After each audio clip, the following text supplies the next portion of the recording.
Hey, good afternoon. It's a little bit hot here. I'm just coming home from the gym, and I had a thought the other day. The other day, I went to a dental appointment, and it was just a cleaning. I have had very terrifying experiences at a dentist as a child, especially. And that kind of was my precursor for all of my life. So I'm going to be 60 in like 2 months. And I never really realized what this like terrified feeling was of going to the dentist. And then I did realize. I have had to white knuckle my way through dental procedures, terrified and not understanding why. I just couldn't figure it out for the longest time. And then one day, a few years back, I went to a dentist, and I'm an English-speaking Indigenous person. I'm in Quebec, but I don't speak French. It's not my language, and I am very much opposed to being forced to speak a language by an oppressor. So that's my take. You don't have to agree with it. That's fine. So I was in a dental, just like with a hygienist, and I was asking her questions and she couldn't answer me. And then I finally said, "Do you speak English?" And she was like just kind of mumbling things, and I could tell right then and there she couldn't speak English. So, and of course they can't speak our language, right? They're on all Indigenous land here, and they can't speak our language, but we are supposed to be oppressed into speaking theirs, and it's just a whole thing, right? So you don't have to agree with it. That's fine. It doesn't matter to me. So I wanted to talk. I'm only giving that backstory so you can understand where I'm going with this. So I needed to understand this fear, and I went through some of my own ceremonial things with a person who helps me with that. And then I realized that all of my young life was terrifying. My father was a drunken, violent man, and then I'm bullied in school because I had a different name from other people in our community, and a different last name, of course. So my father was white, he was French, and my mother was Mohawk. And so that became, I guess, what the kids heard around their dinner table about, this French person living in the community and all these things.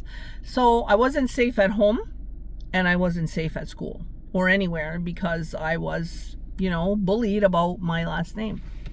Some more backstory. So the point of this is about fear. It's about fear of doing things when we've been traumatized. We've had traumatizing experiences as children, and I think something I didn't remember was this dental thing. In like 2017 or 2018, I started to really remember and kind of write it out, the things that happened to me as a child with this dentist. So you're a 6 or 7 year old child being sent from school to the dentist next door by yourself, because the dental offices used to work with the schools here in the community. So, little Indigenous kid going to a dentist who seemed to hate me, and from what I understand now, most people who went see him. And the hardest part about that was there was dental assistants working with him who somehow seemed to take some kind of joy in our pain or our fear, or trying to make us suppress our fears, things like that. So just, noted, I've had extractions and fillings and drills in my mouth while being held down by this dentist, and I was young. I was 6 or 7. So it kind of hit me one day that of course I'm gonna have terror thoughts and long-standing fears about dentists and dental procedures because I never really recognized that that's where it came from. So all of this 5 minutes of backstory, to just hopefully help you to understand if you have fears of flying, fears of dentists, fears of hospitals, fears of needles, fears of strange people, whatever it is, there's a reason for it. And for yourself, you need to get some support to work through those fears, to work through those experiences, to help yourself. It's not about the other person or forgiveness or anything like that. It's just about taking care of yourself and recognizing why you have this fear. So at this point, I'm going to ask you to please subscribe to my channel and share it and like it and leave a kind comment. So I just want you to know that that's very important for this channel, and I am so grateful to you for doing that as well. Also, I did not want to be coming on video because of my menopausal weight gain and how I feel I look and all those things. And then I thought, you know what, F it, I'm just gonna do it. And if you don't want to look at me, well, turn your screen off, but listen to my voice. And I just wanted people to know that, yes, I have used AI pictures, and I know that's kind of a cringe thing right now, and I get it. So I'm trying to be more realistic. So you see I'm a real person, and the voice you hear with the AI images are also the voice is me. So I wanted to be very real, and that's why I thought I would just pop on here and let people see me in all of my menopausal bloatiness and puffiness, and just so you see I'm a real person. And I do a lot of these in my car because it's like the ideas hit me when I'm in my car, of course. So I'm sure I'm not the only one though. So on that note, when I was with this hygienist, I gotta finish that story. When she couldn't explain to me what she was doing, and she couldn't understand what I was asking her and what I was telling her, like, I don't like that bzzz, that machine, that high-pitched machine for the plaque and all that stuff on my teeth. Now, I am a obsessive, pedantic hygiene person. I just came from the gym, so right now, of course not. But I mean, nails and breath and, my cleanliness of my hair and my skin and all those things. So I'm very obsessive about that. I mean, I'm not OCD, but things do make me uncomfortable, and I have noticed that. So I literally had this spike of terror while I was sitting in the chair, and the hygienist was there. And the chair's like back down, right? I put my legs on the side of the chair, and I just bolted myself up, and I ripped this off, and I walked out, and I said to the receptionist, I said, I don't know why you would put me with someone who can't even speak English, but I know that's not the law in Quebec, but it should be a law or a rule for your business when you make tens of thousands of dollars off the Indigenous communities surrounding you, for us to have service in English. I could be speaking my language, or you should be speaking my language, but you're not. And I walked out of there in freaking tears. I was terrified, and I sat in my car, and I held the handles on my wheel, and I'm like, Shirley, what just happened to you? And why did that happen to you? And this was about 7 years ago, so I was like 53, and it kind of came full head at that time for me. Like, it's because of when I was a kid, the way I was treated in that dentist's office. Okay, so now I know. So now what am I gonna do? What am I gonna do with this information? Am I gonna sit here and cry like a baby? I certainly could. I certainly felt like I wanted to. Or am I going to do something with the information and find some support for myself? So this was just pre-pandemic, right? A year or two.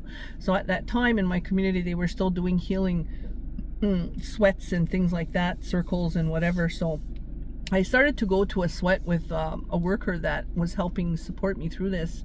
And I was starting to release a lot of my stuff. And I also did a soul retrieval. many of them. And I might do one on here one day soon so people can actually do it for themselves. So I literally had to go back into that dentist's office and grab my 7-year-old or 6-year-old self and say, you're okay now, you're safe. But there's like a whole process through that, you know, like you have to do certain things to get yourself to that point. So I did that. I started to do EFT tapping. I start following Brad Yates, and then I start following recently Demi Mill something. I think she's called Manifest Portal. She's excellent. She's just a young lady, and wow, she just blows my mind. She's so good all the time, like she just never misses. And I started to kind of talk myself down. I started to journal.